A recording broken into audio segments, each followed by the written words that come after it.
अब वो हमें से जाने पहचानना पड़ा होगा तो अपनी कौन करते हाईवे जाने पहचान बना करके इसका भैया का पूरा है। चलिए हम लोग का हिस्ट्री में था पूरा सल्तनत कालीन व्यवस्था। थोड़ा सा उधर से भी व्यवस्था कर देते थोड़ा थोड़ा करके पीछे वहाँ शुरुआत से गुलाम से थोड़ा थोड़ा मार देते हैं। बोलिएगा कुतुबुद्दीन ऐबक गद्दी पे कब बैठता है? 1200 मर कब जाता है? 1210 में कौन बैठता है? आराम से 8 महीने आराम से कौन मारता है?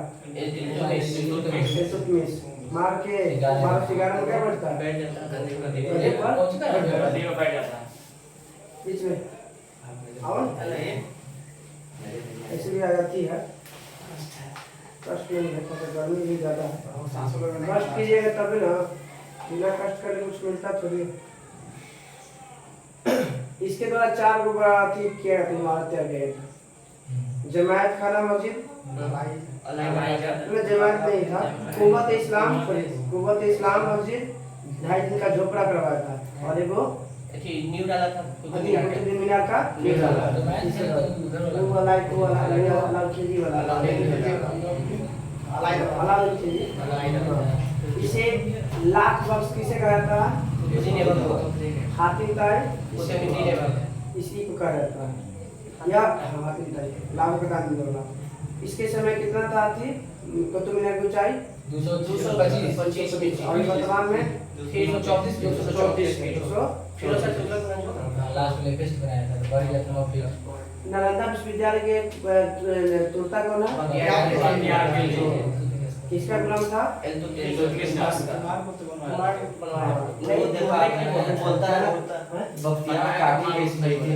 वो तो अथिया कुतुब में वही बनता है। वही वाला बख्तियार काकी का फिल्म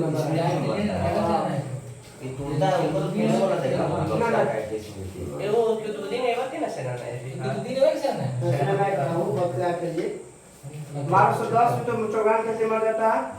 अब आते हैं तो गुलामों का 4 गो कार्य करता है। कुतुब मीनार को पूरा करवाता है, फिर सबसे शुद्ध अरबी सिक्का जारी करवाता है, चांदी का तांबा का जीतर। उसके बाद इकता प्रथा शुरुआत करवाता है। 40 गुलाम मिलाकर तुर्गान और दिल्ली में अमीरों का दमन यही करते हैं। इसके बाद 1229 में वैधानिक स्वीकृति प्राप्त करने वाला पहला शासक था दिल्ली का। 1229 में खलीफा का पद देता है। उसके बाद यह जो है ना इसको मर जाता है कब? 1236 में। उसके बाद बैठता है बेटा रुकनुद्दीन फिरोज। उसके ऊपर कौन छा तुर्कान हाँ। वो उसके बाद उसको हटाकर कौन बैठता है? उसका बेटी को बैठा देता है रजिया सुल्तान। 1236 में बैठता है और 1240 तक उसका रहता है। बीच में क्या करता है कि दूसरा के थी से बना देता है, गैर तुर्क को बना देता है घोड़े का सरदार। इसलिए वहाँ के जो क्या सब खुश हो जाता है। इसको क्या करता है? गद्दी से हटा जाता है और फिर चल जाता है युद्ध करने किससे? अल्तुनिया के साथ। और दुनिया के जो हारने का प्रपोज करके उससे शादी करता है और शादी करके लौटता है तो के पास क्या कहता है? मार कैथल है ना? हाँ कैथल में उसको घोड़ा के दिया याकूत अमली याकूत कैसा हरियाणा यहाँ तो हो गया था। उसके बाद 1242 में बैठता है बाराम शाह। 1242 में बाराम 46 में रहता है। 46 में जो है इसको नसरुद्दीन मोहम्मद को क्या बलबन क्या करता है? अब बलबन अपने बेटे के सारे उससे इससे खुश होकर नसरुद्दीन मोहम्मद इसको क्या देता है? उल्लू का उपाधि बलबन। और बलबन 1286 में गद्दी को बैठता है। 1286 हाँ। इसका नाम था कौन? बहाउद्दीन। इसका मूल नाम बहाउद्दीन। इसके शासनकाल में शुरू किया गया पर्व का नाम कौन सा था? पारसी। कौन? अपने विरोधियों के खिलाफ रक्त एवं लौ के लिए ऐसे बिस्मार्क होता है जर्मनी का। रक्त लौह अलग है रक्त और लौह अलग अलग है। विद्यान लौह एवं रक्त हाँ लौह रक्त एवं लॉ एवं रक्त की नीति अपनाया था। अब इस्माइल रखते हो लोग नहीं देना और इसी के समय था सिजदा और पैबोस प्रथा, सिजदा और पैबोस प्रथा। इसका अंतिम हाँ इसके दरबार में बलबन के दरबार में 2 अमीर खुसरो और अमीर खुसरो और अमीर। इसके बाद यहाँ तक लास्ट इसका गुलाम इसका शमसुद्दीन कैमूर, शमसुद्दीन गुलाम खत्म। खिलजीवन 1290 से 1320, 1290 से 1320 इसका सबसे छोटा शासनकाल रहता है। उसके बाद इस बैठता कौन है? जलालुद्दीन फिरोज खिलजी, जलालुद्दीन फिरोज खिलजी 1290 में बैठता है और 1296 में उसके अपना भतीजा या दामाद बोली हो तो धीरे में बाद फिर साफ नहीं जाएगा तो फिर अच्छी नहीं है। 1296 में मार देता है अकाल पानीपुर में। और दिल्ली में क्या करता है अपना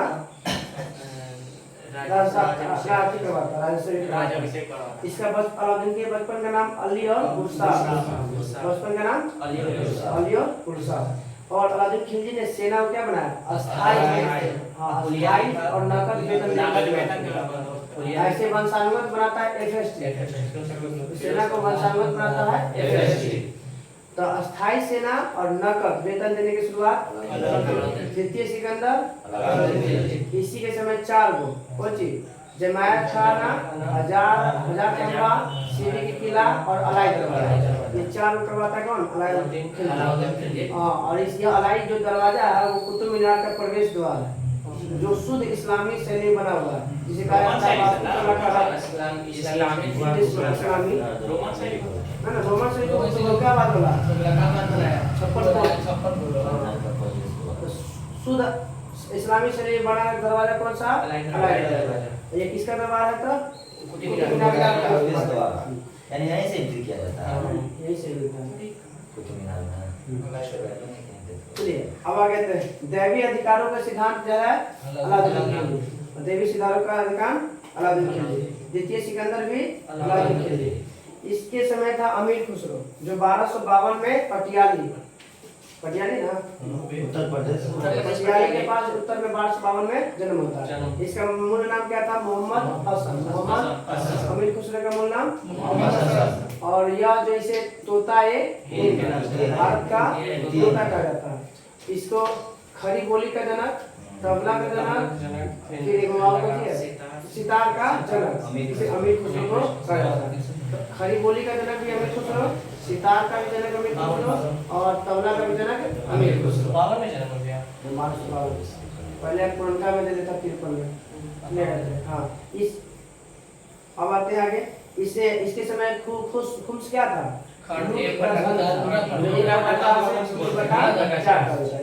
से 3/4। बाजार नियंत्रण करने के लिए कौन सा प्रणाली? मूल्य नियंत्रण प्रणाली। इसमें क्या किया गया था कि जो कम तोलेगा उतना मांस कितना मांस काटेगा। शानदार तरीका 2 मंडी था, साहना या मंडी जिसमें अनाज वाला बेचा जाता था। और एक था तैलिए और एक था थी सराय अदल। इसमें जितना भी लिक्विड घी तेल सब जो था ना सब इसमें भी सराय अदल। इसने 4 को नवीन पद की खोज किया था। दीवान रियासत जो व्यापारियों को क्या करता था? नियंत्रण रखता था। व्यापारियों पर नियंत्रण रखने के लिए कौन सा? दीवान रियासत। फिर है साहना ए मंडी। प्रत्येक बाजार का एक अधीक्षक होता था जिसे क्या कहते थे? साहना। बड़ी बाजार में घूम कर देख करता था बड़ी बहुत से बाजार में घूम के देखे वाला के बड़ी। उसके बाद गुप्तचर कहा जाता था मुनहिया। इसके समय में 3 याद रखिएगा लेखक थे। पहला अमीर खुसरो जो खजाइनुल फतूह के लेखक हैं, खजाइनुल फतूह के लेखक अमीर खुसरो।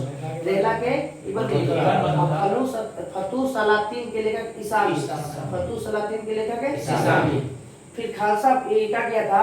जो जितना भी भूमि जो दे था बाहर में सब बांटने का सब लेके खालसा भूमि में मिला था। खालसा भूमि का मतलब होता है कि राजा के अंतर्गत आने वाला सभी भूमि सेंट्रल गवर्नमेंट जिसे हम कहते हैं सेंट्रल के अंतर्गत। तो वैसे ही राजा के अधीन आने वाला जितना भूमि उसे खालसा भूमि पूछा हुआ। हाँ उससे पूछा हुआ कि खालसा भूमि क्या था? तो राजा के अंतर्गत आने वाला भूमि मंत्री के या जनता के या मुखिया के, ये सब क्वेश्चन पूछ लेता। इसने 2 गो नागा कमीर लगाया था, एगो गड्ढी कर एगो चराई का दुधारू पशुओं पर और गड्ढी का झोपड़ी और घर बनावे झुग्गी-झोपड़ी। हाँ। इसके शासनकाल में 6 गो मंगोल आक्रमण 1297 से लेके 1397 1397 में दिना 3 5 3 5 सन 1297 1298 1299 1303 1305 1306 1303 1305 पहला कादर के कार्यकाल में दूसरा सल्दी के कार्यकाल में तीसरा ख्वाजा के कार्यकाल में चौथा ताकी के कार्यकाल में पांचवा था अली बेग काल में और छठा था इकबाल के काल में। याद रखिए 1316 में कहानी मैंने इसका मृत्यु हुआ था अलाउद्दीन खिलजी। इसके बाद बेटा मुबारक खिलजी खलीफा पर धारण करता है। मुबारक खिलजी इसी को कहा था नंगा, अपने खुद नंगा रहता था, सबको नंगा रहना चाहिए, समझिए था। इसको मार देता है कौन? खुसरो खां को मार कर कौन तुगलक क्या करता है? तुगलक वंशी स्थापना 1320 से लेकर 1398 1414 तक होना चाहिए। तब तुगलक सबसे लंबा कार्यकाल तुगलक वंश और सबसे छोटा कार्यकाल खिलजी वंश। अब गैसुद्दीन तुगलक पहला शासक था जो नहर का निर्माण करवाया। नहर का निर्माण करने वाला पहला शासक। इसके बाद यह था कि इसने तुगलकाबाद का नामक करवाया था रोमन शैली में, जिसे 56 के नाम से भी जाना जाता है। हाँ, दिल्ली में। अब आते हैं गैसुद्दीन तुगलक के मरते गद्दी पर 5 साल बैठने के बाद उसके बंगाल अभियान जीत कर आते रहता है, लकड़ी बनाने रहता है जो रही है एमबीटी और उसी में मर जाता है। तो कोई कहता है कि जानबूझ के बना देता है, कोई कहता है कि ऐसे हमारा 100% चांस है जानबूझ के। जिसे आप वही कहते इसी से प्रमाणित रहता ना तब वो कह सकते थे, मगर प्रमाण नहीं दिया तो इससे लेके पढ़ाई के तो अपना ठीक मार देता है। हाँ, जिसे पद के लिए मध्यकाल में सबसे शिक्षित कौन था? सन की पगला रक्त पिपासु भी यही था। 4 गो काम किया, चारों पहला दुआब में कर वृद्धि, दूसरा राजधानी परिवर्तन, तीसरा क्या था? सिक्का चलवाया था, सांकेतिक मुद्रा, चौथा पुरासीन और कराची का अभियान, सामने से भी भागेगा तो फिर तुरेगा। इसमें एक था कृषि विभाग के लिए अमीर कोई की स्थापना करवाया था। दौलताबाद देवगिरी से कहाँ बदला? दिल्ली से बाद उसका नाम पड़ गया दौलताबाद। पहले दिल्ली से देवगिरी से दौलताबाद करता है। नाम बदलता, देव के नाम बदल के दौलताबाद रखते हैं। सही है, उतना ठीक बंदा पूछेगा, ये खाली पूछेगा। सीधा ये कि दिल्ली से देवगिरी को कहते हैं, बाद में नाम बदल इब्ने मालिक को 2 कपड़ा देता, ठंडा और गर्मी में। सर ये क्वेश्चन है इसमें कि जो आप नहर लगा है ना, तो नहर वाला से वो खिलजी के दे देता है। खिलजी नहीं, गयासुद्दीन तुगलक पहला शासक था जो नहर तुगलक ना सबसे ज्यादा नहर सबसे ज्यादा 300 नगर 5 बड़ी नहरों का खुलवाया था वो ज्यादा जैसे होता है ना, शुरुआत कौन किया? जैसे एगो है ना अकबर वाला भी 4 बाग बनाए गए कि बाबर में के किताब में है, लेकिन अकबर चालू किया था बनाना। शुरुआत किया है ज्यादा विरासत इसी के शासन काल में यह 2 गो मुद्रा चला है, कांसा के और तांबा का। कांसा फरिश्ता के अनुसार, तांबा बर्नी के। कांसा चांदी के बराबर था, तांबा टंका के बराबर था। और इसी को कहा जाता प्रिंस ऑफ मैन्योर्स, भी इसे कहा जाता है। एडवर्ड थॉमस ने प्रिंस ऑफ मैन्योर्स किसको कहते हैं? एडवर्ड थॉमस ने कहा था। एमबीटी को कहा था प्रिंस ऑफ मैन्योर्स। इसके दरबार में रहता था रेहला, लेखक था बुक का नाम था लेखक था इब्न बतूता, किताब का नाम था इसमें मिलता डाक चौकी, डाक व्यवस्था और नगारा पर महिला को सती होते हुए दिखाया गया। नगारा पर बीच में सती हाँ 1333 में, और आते ही इसको दिल्ली के काजी नियुक्त कर देता है, 9 साल बाद फिर दे देता है। अब आते हैं जिया नगस्वी क्या करता है, तुतीनामा लिखता है, जो संस्कृत में क्या कहता है, फारसी में लिखता है, ग्रंथ रहता है उसको संस्कृत में उसको फारसी में अनुवाद करके तुतीनामा, तो तुतीनामा के लेखक जिया नगस्वी, तुतीनामा के लेखक जिया नगस्वी। जिन प्रभा सूरी को अपने दरबार में बुलाकर पुरस्कार करवाता है, जिन प्रभा सूरी जैन धर्म से संबंधित था। इसी के इसकी मृत्यु जाती 1351 में। एक शासनकाल में दो सम्राट, एगो विजयनगर एगो बहमनी सम्राट। विजयनगर 1336 में, बहमनी का हो गया 1347 में। विजयनगर के था हरिहर रुका संगमस, अलाउद्दीन आलम शाह था बहमनी सम्राट, या उसी को हसन गंगो भी कह सकते हैं, हसन गंगो। दिल्ली सल्तनत का पहला शासक जो तुगलक वंश का पहला शासक जो था, जो किसी के कब्र पर गया था और उसका कब्र भी बनवाया था, वो कौन था, किसका, निजामुद्दीन औलिया के कब्र पर गया था और कब्र भी बनवाया था, जो क्या किया था, किसका, कितने से गया था, 7 सुल्तानों का शासनकाल देखा था निजामुद्दीन औलिया, निजामुद्दीन और यही बोला था दिल्ली अभी दूर है।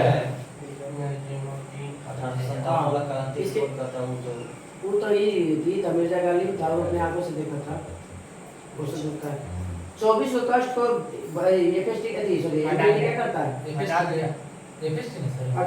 तुलक ना है, हाँ एमईटी के बाद होता है एफएसटी।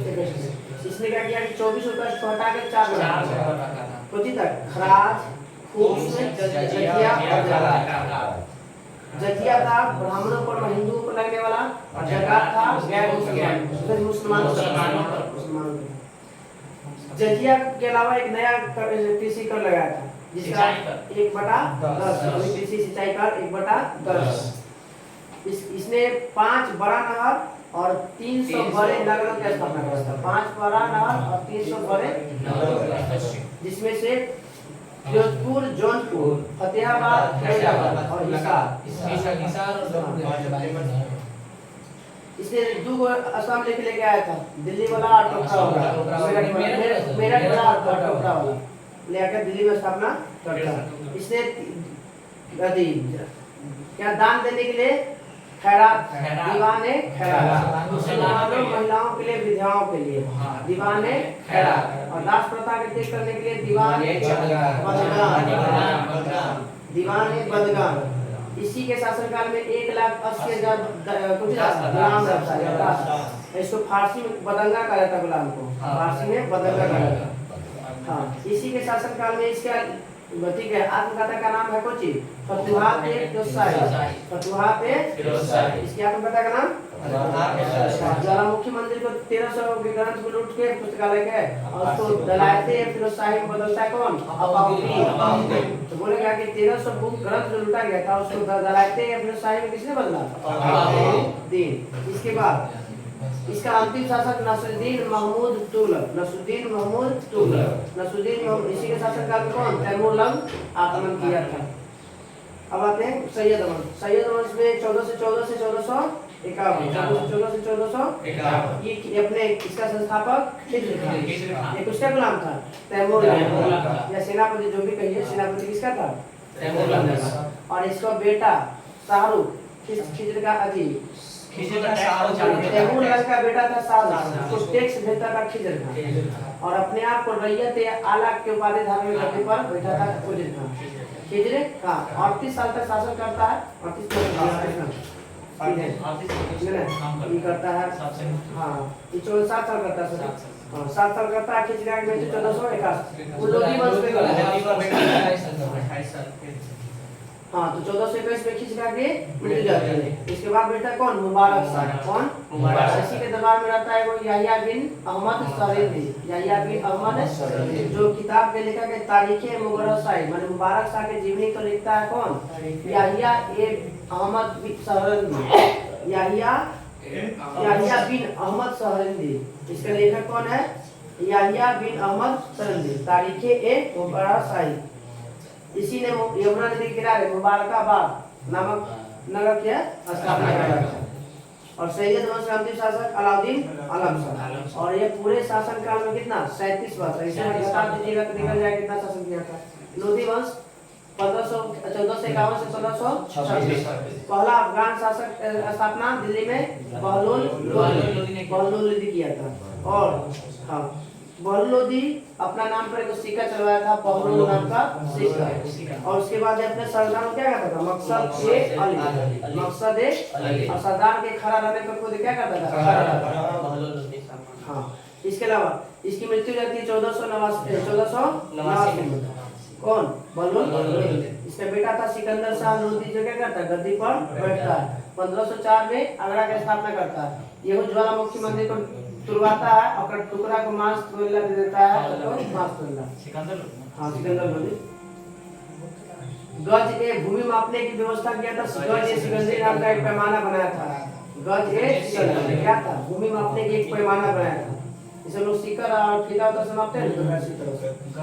हाँ, गुलरुखी शीर्षक को फारसी कविता लिखने वाला पहला शासक भी कौन था, सिकंदर गुलरुखी। ऐसे गुलरुखी एक था, ठीक से बताइए, सिख मत में कुछ गुलरुखी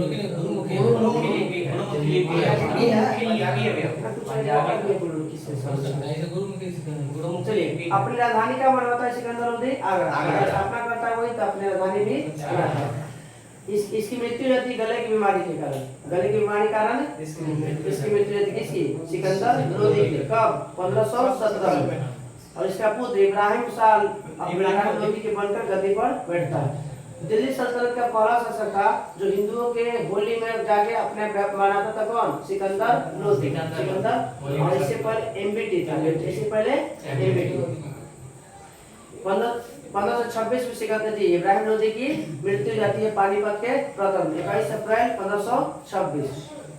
बाबर को भारत पर आक्रमण करने के लिए किसे कौन नेता था, पंजाब के शासक होता है। पंजाब के शासक आएगा था आलम इकरा, इब्राहिम लोदी के चाचा था। पंजाब के शासक दौलत खान लोदी और इब्राहिम लोदी के चाचा आलम इकरा। इस तरह से लोदी वंश भी खत्म। पूरा सल्तनत कालीन है इसके शासन। हाँ, तो केंद्रीय प्रशासन किसके पास रहता था भाई, तो राजा सुल्तान। जितना भी पूरा कंट्रोल कौन करता था, प्रभावहीन किसके समय था, तो एक था अलाउद्दीन खिलजिया के समय में आया, वो बलबन के समय। अमीर को हमेशा दबा के रखा कौन, अलाउद्दीन और बलबन। ये हमेशा डरा के रखा था अमीरों, किसी को कोई वैल्यू नहीं देता। और उसके बाद जो आया वो वैल्यू दिया कौन, गैसुद्दीन तुगलक। सल्तनत काल में मंत्री परिषद को क्या कहता था, मजलिस ए खलवत। इसके मंत्री परिषद क्या कहता था, मजलिस ए खलवत। और मजलिस ए खलवत में ही मजलिस ए खास का बैठक होता था। मजलिस ए खलवत में किसका बैठक था, मजलिस ए खास। खास मतलब खास लोग था, जैसे महामंत्री, मंत्री, प्रधानमंत्री, रसोईया या बहुत सारा जो मेन में जो होता था उसका बैठक होता था। अब आते इसमें मंत्री और उससे संबंधित वजीर किसको कहा जाता था, किसका प्रमुख होता था, राजस्व विभाग। ऐसे देगा, नाम नहीं देगा, बोलेगा राजस्व विभाग के प्रमुख को क्या कहते थे, वजीर या प्रधानमंत्री। राजस्व विभाग के प्रमुख को क्या कहते थे, वजीर। हाँ, वजीर या कहिए या प्रधानमंत्री कहिए। आय और व्यय के लेखा जोखा को कहा जाता था या तो महालेखागार कहिए, महालेखागार, या उसी को मुशरिफ ए मुमालिक, मुशरिफ ए मुमालिक। महालेखागार सब जानता है, सब मार देगा, मर देगा तो यहाँ पे कुछ देगा, मुशरिफ ए मुमालिक, मुशरिफ ए। आय व्यय के देखे वाला कौन, मुशरिफ ए मुमालिक। आय व्यय को देखे वाला कौन, मुशरिफ ए मुमालिक, मुशरिफ ए मुमालिक। उधार दिए गए धन का हिसाब रखता था मजूमदार। उधार दिए गए धन का हिसाब कौन रखता था, मजूमदार। मजूमदार क्या करता था, मजूमदार उधार जितना भी बांटा हुआ उधार में ना उसका हिसाब कौन कराता था, मजूमदार। कोषाध्यक्ष को कोशीन बोला जाता था, खजीन। कोषाध्यक्ष को क्या करते हैं, मतलब जितना भी राजकोष में पैसा है ना वो लिख करने वाला क्या करते थे, खजीन। क्या करते थे, खजीन। दीवान ए अर्ज, सीधा सीधा पूछा हुआ क्वेश्चन है, दीवान ए अर्ज का संबंध किससे है, तो सैन्य विभाग। दीवान ए अर्ज का संबंध किससे है, और इसको प्रमुख को कहा जाता था आरिज ए मुमालिक। आरिज ए मुमालिक, मुँह वाले। सैन्य विभाग के प्रधान को क्या कहते थे? मुँह मालिक। दो क्वेश्चन बना। एक तो बोला कि दीवान अर्ज का संबंध किससे है? सैन्य विभाग। और सैन्य विभाग के प्रधान को क्या कहते हैं? आगे आते धर्म एवं दान विभाग का। धर्म एवं दान विभाग सद्र उस सुदूर बोले कि धर्म एवं दान विभाग के अधिकारी क्या कहते हैं? सद्र उस सुदूर। किसको? धर्म एवं दान विभाग के प्रमुख को। सुल्तान के बाद सर्वोच्च न्याय का अधिकारी कौन रहता? काजी उल कजात। कहा याद रखिए, काजी रखिए सीधा बाकी ऑप्शन में आएगा तो मार दे। काजी उल कजात मतलब काजी। सुल्तान के बाद कौन पद पे आता था? काजी के लिए क्या रहता? काजी मतलब इसमें होता है न्यायाधीश होता है। अरे जो शादियां विवाह नहीं करवाता है मुसलमान की राजी तो कहता है काजी मुसलमान सब काजी बोलते हैं।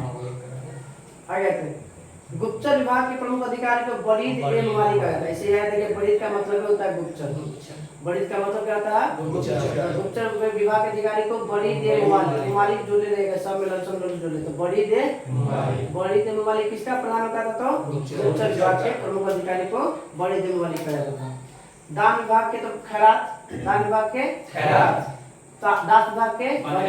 दास विभाग के और पेंशन विभाग को इस्तिहार। पेंशन विभाग के इस्तिहार। ये तीनों किसके शासनकाल में? तीनों खैरात, बंदगान, इस्तिहार। खैरात, इस्तिहार, खैरात, बंदगान, इस्तिहार। FST के शासनकाल में। तो बंदगान दास के लिए, खैरात पैसा के लिए और इस्तिहार पेंशन के लिए। ये क्वेश्चन पूछ सकता है कि खैरात इस्तिहार का संबंध किससे है? तो पेंशन विभाग से। पेंशन विभाग किससे? पेंशन विभाग के अधिकारी को क्या करते थे? दीवान इस्तिहार। तो सब दीवान लगने वाला लास्ट में याद रखना। अभी पूछेगा किसके साथ है? तो दीवान मुस्तखराज खिलजी। ख से खिलजी है, ख से खराज। दीवान मुस्तखराज इसके साथ निकाल में खिलजी के साथ कोची था? तो वित्त विभाग। क्या था? वित्त विभाग। तो दीवान मुस्तखराज का संबंध किस विभाग से? वित्त विभाग। पैसा के देख रेख करे वाला का। हाँ, तो खराज किसके शासनकाल में? खिलजी। खराज किसके काल में? वित्त विभाग से संबंधित था। दीवान एक वही तो पढ़ले एमबीटी संबंध किससे? कृषि से। अमीरे तो दीवान एक अमीरे कोई दे दीवान एक कोई तो या अमीरे कोई के दोनों का संबंध किससे? कृषि से। किसके शासनकाल में? एमपीटी में। दीवान एक अर्ज याद रखिए, बलबन फेमस है। दीवान एक अर्ज सैनिक विभाग से संबंधित है। तो जी सैनिक विभाग से जो कहिए दीवान एक अर्ज बलबन। दीवान विभाग कौन सा? सैन्य या सैनिक, जो भी कहे सैन्य या सैनिक। दीवान एक अर्ज बलबन सैन्य विभाग से। बंदगान खैरात इतिहास तो हमें हो ही गया। अब आगे आते हैं जो है लोक निर्माण करने वाला पहला सल्तनतकालीन शासक कौन?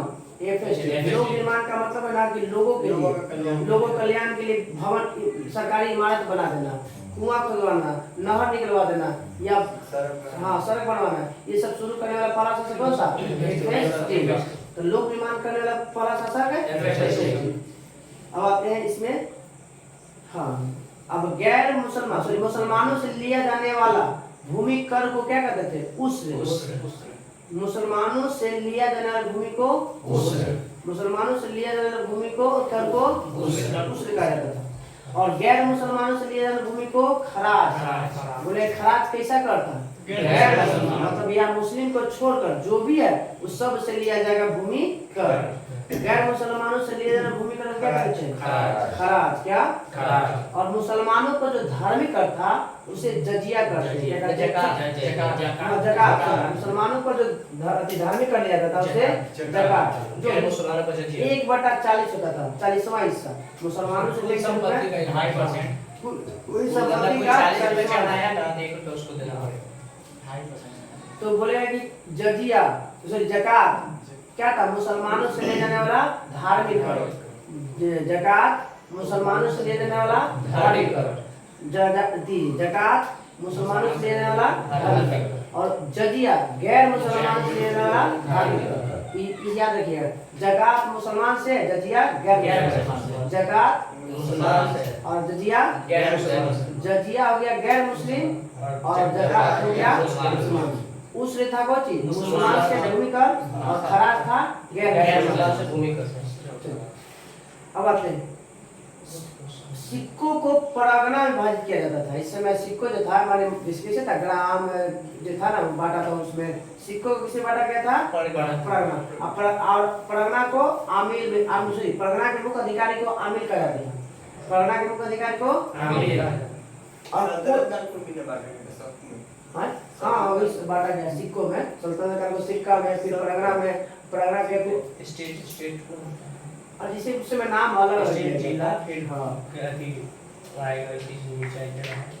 गांव हो गया, प्रखंड हो गया, जिला हो गया, स्टेट, इस तरह से छोटा से बढ़ते हैं। ना नहीं पूछेगा, ऐसे पूछना है। ऐसे पूछेगा, सरियाने के लिए दे देगा, घटते क्रम में या बढ़ते क्रम में। इनमें से कौन ये में आएगा नहीं आएगा? 100 शहर या एक शहर या 100 गांव को नेतृत्व करने वाले को अमीर ए सदा कहा जाता है। अमीर से सदा। हाँ, एक शहर हो या 100 को गांव हो, इसके नेतृत्वकर्ता को अमीर ए सदा। सदा मतलब 100, सदा मतलब 100 याद रखिए। हाँ, सब के समय प्रशासन की छोटी इकाई क्या था? ग्राम। सदन था। हाँ, सुल्तान की अस्थायी सेना को क्या कहा जाता था? खास खेल कहा जाता था। सुल्तान जो अस्थायी सेना रखता था अपने पास, उसे क्या कहा जाता था? खास खेल। तो पूछ सकता है खास खेल क्या है? तो सल्तनत काल में जो सुल्तान जो अपने पास जो अस्थायी सेना रखता था, उसे हम क्या कहते हैं? खास खेल। क्या कहते हैं? खास खेल। यही अब आते खास खेल हो गया। आगे आते हैं, सुल्तान जो है किसके सेना के दशनाम प्रणाली के आधार पर अपना सल्तनत का रखा था सेना? मंगोल के। हाँ, मंगोल के जो दशनाम प्रणाली था ना, उसके आधार पर अपना सेना रखा था दिल्ली सल्तनत के। क्योंकि इसी के समय में हुआ था क्या वो? मंगोल 100 वर्ष हुआ था औरंगजेब के समय, उसी के आधार पर रखा था। जो बारूद की सहायता से फेंकने वाले को मशीन को कहा जाता था मंगलिक या आराब। जो बारूद को फेंकना जिस मशीन के द्वारा, उस मशीन को मंगलिक या आराब कहा जाता है। इसे अभी हम बंदूक से मारते हैं या कुछ को फेंकते हैं, तो फेंके वाले मशीन को मंगलिक या आराब। तो बारूद फेंकने वाले मशीन को क्या कहते हैं? मंगलिक या आराब। मंगलिक या आराब। ऐसे बारूद का सबसे पहला प्रयोग किया गया था किसमें? बाबर क्या था? पानीपत के प्रथम। बाबर क्या था? बारूद की तो के किया तो बाबर तो खाना नहीं थी, बाबरे लाया था वो। अच्छा ना, बारूद की किया पहले, ये विजयनगर साम्राज्य में हुआ। विजयनगर साम्राज्य में हुआ। तो का इस्तेमाल करने वाला पहला शासक था पानीपत के प्रथम। 10 अश्वरोही बराबर 1 सर 1 खेल। 10 अश्वरोही बराबर 1 सर 1 खेल। अब यहाँ से याद, एक लाइन से याद है, सर 1 खेल सिपह सलार अमीर मलिक खान। सर 1 खेल सिपह सलार अमीर मलिक खान। सर 1 खेल सिपह सलार अमीर मलिक खान। लाइन से तो 10 अश्वरोही बराबर 1 सर 1 खेल। अब यहाँ से 10 ए सर 1 खेल बराबर 1 सिपह सलार। 10 सिपह सलार बराबर 1 अमीर। 1 अमीर। 10 अमीर बराबर 1 मलिक। 10 मलिक बराबर 1 खान। ये वाला याद रखिए, बाकी तो अपने याद हो जाएगा। तो 10 अश्वरोही बराबर 1 के सर 1 खेल। 10 सर 1 खेल बराबर 1 सिपह सलार। और 10 सिपह सलार बराबर 1 अमीर। और 10 अमीर बराबर 1 मलिक। और 10 मलिक बराबर 1 खान। हाँ, अब बताइए कि एकता प्रथा को दोबारा शुरुआत किया था कौन? एफएसटी। शुरुआत किया था ये पेशवा, बलवा समाप्त किया था, फिर शुरू किया था कौन? एफएसटी। ना अब तो पढ़ी थी ना, चलिए आते हैं। अच्छी नस्ल के घोड़ा कहाँ से बनाया जाता था? तुर्की से, अरब से, रूस से। तुर्की से, अरब से, रूस। अच्छा जो नस्ल के घोड़ा होता था मंगाया जाता था विदेश से, तुर्की से, अरब से, रूस से। मगर हाथी बंगाल से मंगाया जाता था। हाथी कहाँ से? तो दूसरे बंगाल जो था ना, हाथी के लिए फेमस था, बहुत ज्यादा। अभी भी बंगाल है, जिसे असमों में मिलता है। अब आते हैं कुछ चीज मिलता है कहाँ कहाँ से। अच्छी किस्म के चावल दिल्ली सल्तनत का लगता है सरस्वती से, सरस्वती एक जगह पता नहीं नाम नहीं आएगा, कुछ और को मिलान करने के लिए था।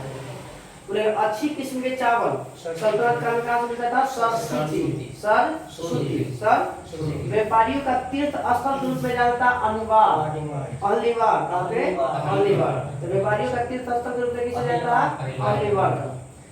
रेशम रसाई मिल जाता सतगांव, रेशम रसाई सतगांव, रेशम रजाई सतगांव। और चावल मिलता था सरस्वती से, चावल मिलता था सरस्वती से। और ये इसका हाँ, अब व्यापारियों का तीर्थ स्थल अलिवार और रेशम रसाई सतगांव, रेशम रजाई सतगांव। नील के उत्पादन के लिए आगरा, नील के आगरा के लिए नील के लिए आगरा, नील के लिए आगरा। और सोने चांदी की जरी के लिए काम था साड़ी पर, ये तथा बनारस। सोने ऐसे भी फेमस है बनारस, या देखिए सोना चांदी से कराव ज्यादा काम कहाँ है? बनारस। सल्तनत कालीन चार चीज पर कानून जो था, चार चीज पर फेमस था। कुरान, हदीस, इजमा, कयास। कुरान, हदीस, इजमा, कयास। कुरान, हदीस, इजमा और कयास, ये चार के ऊपर भाई था इस्लाम का कानून। मुस्लिम के जो कानून है ना, तो चार पर कौन सी तो कुरान, हदीस, इजमा और कयास। और दिल्ली सल्तनत के जो शासक था सप्ताह में 2 बार लगाता था, 2 बार। कितने? 2 बार दरबार लगाया था। बोले दिल्ली सल्तनत के शासक जो दरबार कितना लगाता था? सप्ताह में 2 बार। हाँ, सल्तनत काल में लगान निर्धारित करने के मिश्रित प्रणाली को मुक्ताई कहा जाता है। मिश्रित प्रणाली को म से मिश्रित, म से मुक्ताई, म से मिश्रित, म से मुक्ताई। मिश्रित प्रणाली क्या कहता था? मान लीजिए पूरा मिला दिया टेक्स्ट को और जो एक वो टेक्स्ट लगाते उसे क्या कहते थे? मुक्ताई। क्या कहते थे? मुक्ताई। भूमि की नाप जो करने के बाद क्षेत्रफल के आधार पर लगान को निर्धारित करने को कहा जाता था मसाहत। क्या कहा जाता था? नाप तोल के आधार पर। तो बाद टेक्स्ट लगाया था तो उसे क्या कहा जाता था? क्षेत्रफल के आधार पर। क्षेत्रफल के आधार पर लगने वाला टेक्स्ट को मसाहत। मसाहत, मसाहत की शुरुआत सबसे पहले अलाउद्दीन खिलजी ने किया था। मसाहत की शुरुआत किसने किया था? अलाउद्दीन खिलजी। मसाहत के क्या किसने शुरू किया था? अलाउद्दीन खिलजी। सुल्तान केंद्र के नियंत्रण में रहने वाली भूमि को क्या कहते थे? खालसा। केंद्र की भूमि या राजा के अधीन आने वाली भूमि को खालसा। एक क्या किया था? सब से लेके या इसमें अपने पास रख दिया था कौन? अलाउद्दीन खिलजी। इसको बदल देता है कौन? गयासुद्दीन देता है सबको बार। अब आते हैं लास्ट है, दो क्वेश्चन बनेगा। सल्तनत कालीन मुद्रा व्यवस्था चांदी के टंका और तांबे के दिरहम पर आधारित था। तो उस समय जो व्यापारिक व्यवस्था था खरीद बिक्री के लिए कौन सी था? चांदी के टंका, चांदी के सिक्के को क्या कहते हैं? टंका। और तांबे के दिरहम पर आधारित था। हाँ, और फेमस है एगो बंदरगाह विश्व प्रसिद्ध था उस समय, देवल। कौन सा? देवल। तो देवल कौन सी पूछता है? देवल क्या है? तो बंदरगाह क्या है? देवल। दिल्ली सल्तनत का एक बंदरगाह देवल। कहाँ पर है? बंगाल में पड़ेगा, कहाँ पड़ेगा? फेमस यही होगा, बिहार में तो है नहीं है। ऐसे देख लीजिए देवल बंदरगाह कहाँ पे। हम लोग का हो गया पूरा दिल्ली सल्तनत काल खत्म। हम लोग को कल का होमवर्क रह जाएगा विजयनगर सम्राट। विजयनगर सम्राट, विजयनगर सम्राट।